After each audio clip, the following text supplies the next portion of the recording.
Now, I want to introduce the Reverend Pam Vessels, who I've known for a long time and who I have great admiration and appreciation for. Pam, as I said, has a lot of first-hand experience in Hawaii working with people who work in the sex industry. Her information comes from knowing people and befriending them and seeing them in their home situation and knowing them for decades and gathering a lifetime of information from people who become friends. And I think when you know a lot of sex workers and you know them personally, you get a very interesting overview of the whole idea. So without further ado, I'm going to let Pam talk about her experiences and her knowledge of pimps and hoes and all the things she knows.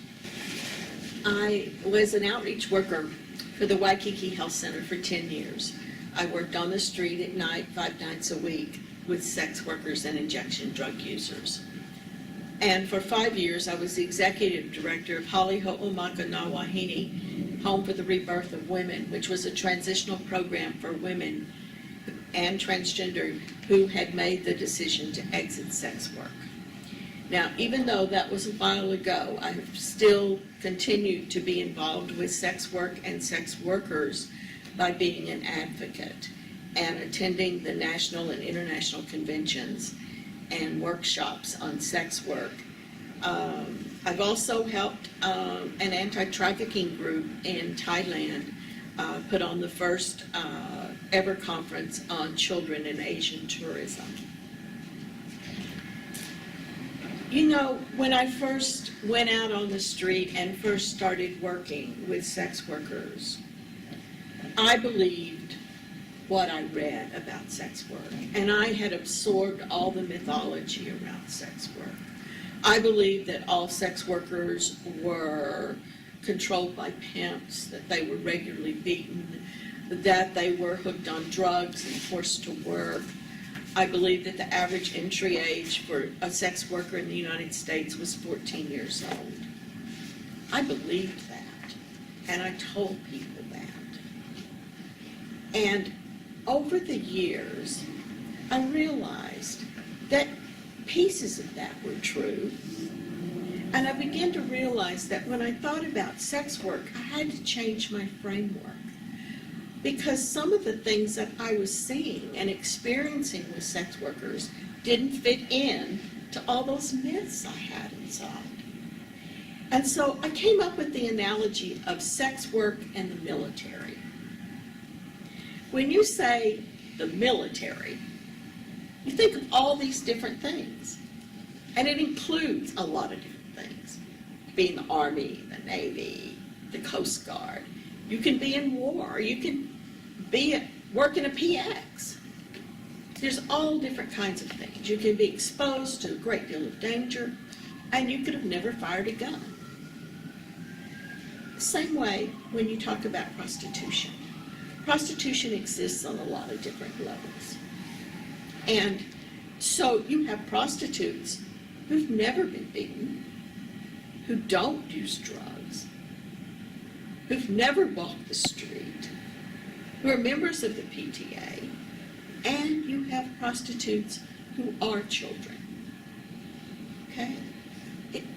There's a big arc. There's a big arc. When I was involved with the street prostitution, that's what I saw. And I extrapolated that and thought it meant that that's what it was like for all sex workers. And I was wrong. I was even wrong about the assumptions I had about the sex workers I was working with. Now, I'm here to tell you that there are some people who are involved in prostitution who are harmed, who are very vulnerable, who do need rescue. There are women in abuse situations in their homes who need rescue. So when you look at sex work, you need to separate out the trafficking, the pimps, and sex work. It's two different things. And one of the things I found out is that street prostitution is only about 10% of sex work. And can you speak a little louder, I think? Sex on the street, sex prostitution is only about 10% of sex work.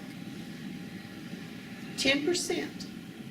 Now, what about the 90%? Okay? When I started to travel and do consulting work on prostitution here and in Thailand, I started to see that prostitution was so much broader than what I thought. I started to see that there are adult consensual sex workers. Now, for some people, that's a really scary thought. I mean, who would make that decision?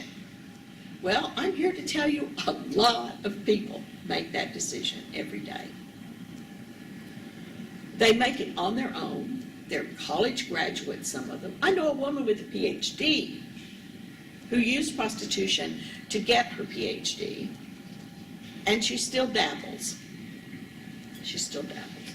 And she's on the staff of a big university. She has to be quiet about that. There are prostitutes who live next door to you that you would never know. They work off the internet. They have their own private list that they work. And you would never in your lifetime know that that's what they do.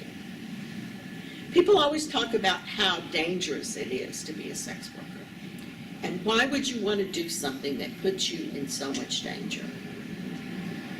And yet, we give awards to police officers who are women who are harmed in the line of duty, to fire department people who are harmed in the line of duty, and to women who volunteer at a young age to be in the military and go off to war.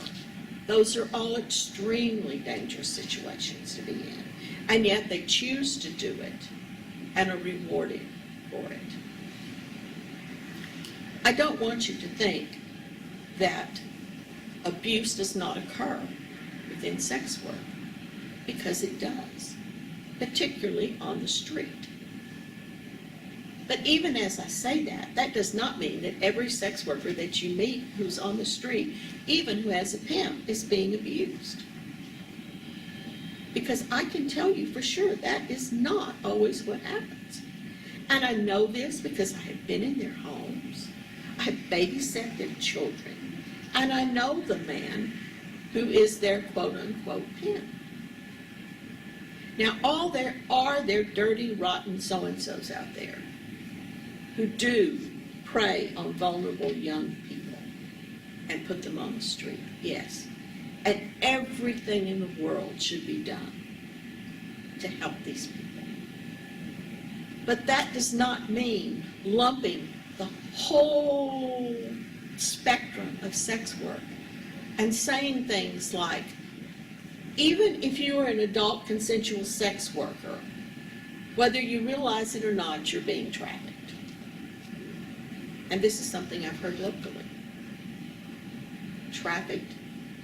When did I stop having agency over my body? Okay? Just because sex work is something that you feel is morally reprehensible, and because you feel that it would be an abusive situation, does not make it so for every individual. It may be something that you don't choose to do. It may be something that you think is ugly. But that doesn't mean that your next door neighbor thinks that. And that hasn't been his or her experience. So, my goal is to walk with sex workers, to walk with them on their journey, and to get to know them and understand them and the reasoning behind what they've done or don't do. And sometimes that puts you in a precarious situation, particularly when we're talking about the nonprofit situation. People used to say to me, because the nonprofit that I ran was supported by local churches, "Oh, aren't you out there trying to save those women?" And my response was, no, that's not what I'm doing. What I'm doing is helping a woman who has come to me and asked me to help her exit sex work. And I'm doing that by providing her counseling, education, and all of the things that she needs in order to get a lift up. Because on the street, if you work on the street and you're young, you do not develop in the same way socially that other kids do. You just don't learn the skills that other people do. Your culture is different. You view yourself differently. And it's very hard to make that leap from being on the street to being in quote-unquote regular society. It's very difficult. People say, well, she's so smart. She could do anything. You know, I'll help her get off the street. I'll find her a safe place to live. And yet, that woman who maybe wants that, maybe she doesn't want to be out there. And so she takes that step.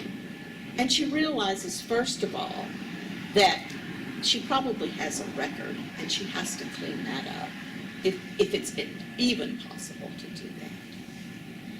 And she goes to apply for a job that pays minimum wage. And she gets that job. And she works it for 2 weeks and she gets her paycheck. And she comes to you and she says, oh my God, look, this is all I made. I worked 8 hours a day. My God, and who is this FICA person that took all this money out of my check?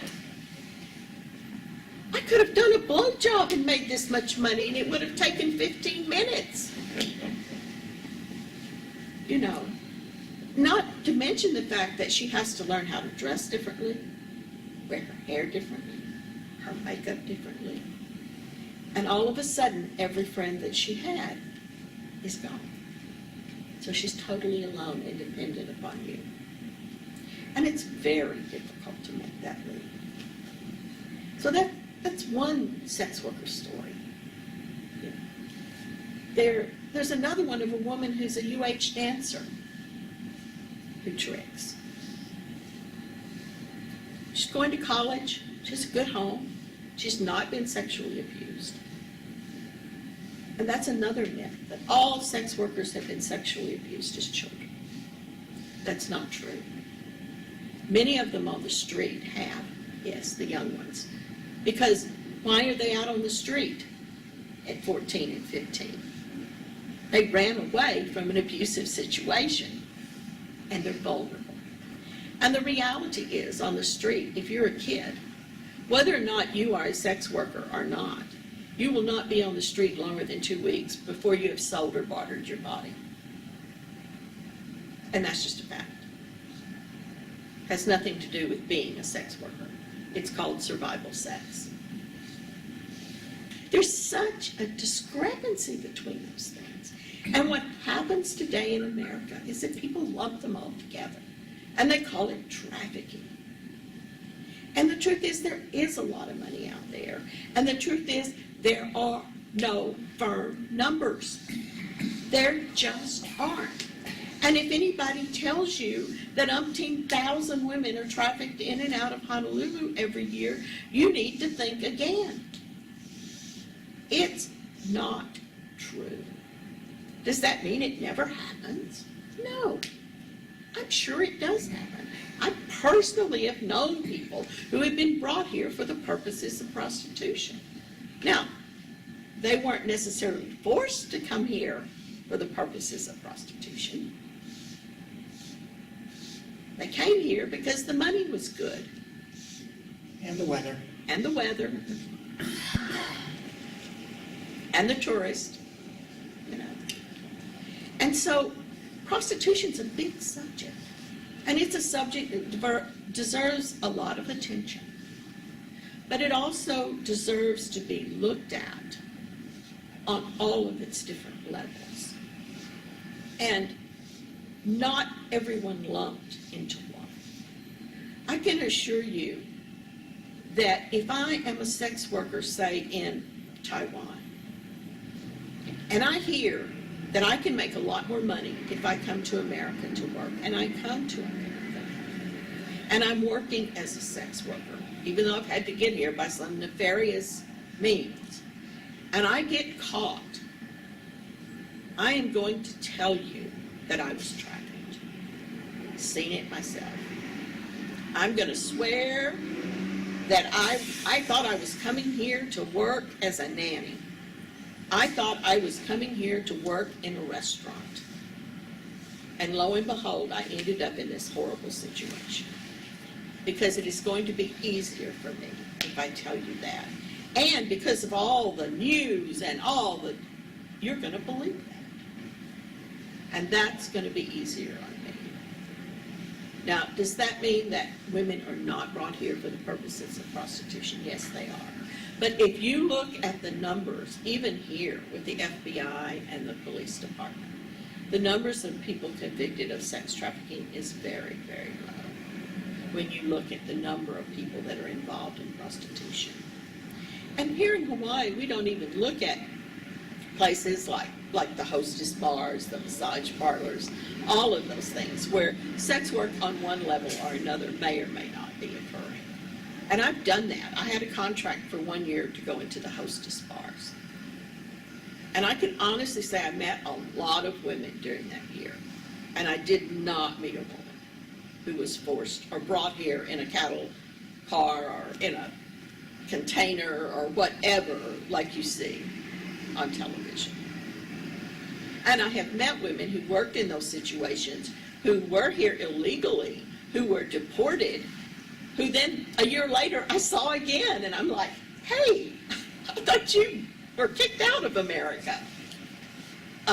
Well, you know, where there's a will, there's a way, Pam, you know. So what I want you to do is to think about it. And not just accept if someone tells you, I've helped 300 people get out of sex work slavery. You know, I've run a transitional house. I know how many people are going to knock on your door. I know how many people are going to call you from jail who, because they want to get out of jail, are willing to go to a transitional house. I know that. I know how many people are going to want you to go testify in court for them to get them out of trouble. Been there, done that. Been out on the street 5 nights a week for 10 years. I know what's going on out there. So when you tell me these huge extrapolated numbers, I'm sorry. I don't believe it. Now, I may believe that there was an incident. I may even believe there were 2. I will believe that there is abuse, because abuse against women is rampant. Whether you're married to an attorney or you have a man, abuse against women is rampant.